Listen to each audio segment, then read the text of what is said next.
ആ ഫോൺ എന്താന്ന്? എന്തിനാ? ഞാൻ ഇമ്പോർട്ടന്റ് ആയ ഒരു കാര്യം നോക്കാം. തരാൻ. ഓക്കെ. എന്റെ ഭാര്യ എന്റെ ലോകം, അവളുടെ വാക്കുകളാണ് എന്റെ വെളിച്ചം. WhatsApp status. നീ ഇതെന്തിനാ എന്റെ വാട്സപ്പിൽ സ്റ്റാറ്റസ് ഇടണേ? നിങ്ങളുടെ വാട്സപ്പിൽ മാത്രല്ല, ഫാമിലി ഗ്രൂപ്പിൽ ഇട്ടിട്ടുണ്ട്. എന്നാ പിടിക്ക്. എന്താണ് ചേട്ടൻ സ്റ്റാറ്റസ് ഇട്ടിട്ടുണ്ടെന്നോ? ഇല്ല, ഞാൻ കണ്ടില്ല. ഫ്രണ്ട്സ് ഗ്രൂപ്പിലും ഫാമിലി ഗ്രൂപ്പിലും ഇട്ടിട്ടുണ്ടോ?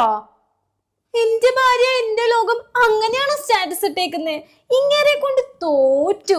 കാലത്ത് ഞാൻ പുതിയ സാരി എടുത്തു, കുറച്ച് പൂ വെച്ചപ്പോ 2 സെൽഫി എടുത്തു. അപ്പൊ തന്നെ അത് എല്ലാവർക്കും അയച്ചു കൊടുത്തോണ്ടിരിക്കുക, എന്റെ ഭാര്യ എന്ന് പറഞ്ഞിട്ട്. എന്ത് ചെയ്യും? എനിക്കാണെങ്കിൽ നാണം വന്നിട്ട് വയ്യ ചേച്ചി. കല്യാണം കഴിഞ്ഞിട്ട് ഇത്ര വർഷമായി, കാലത്തൊട്ട് ഇപ്പൊ എത്ര പേരായിന്നറിയോ വിളിച്ചോണ്ടിരിക്കുന്ന ഇതും ചോദിച്ചിട്ട്. ഇപ്പോഴും ലവ് എന്ന് പറഞ്ഞ് നടക്കുക.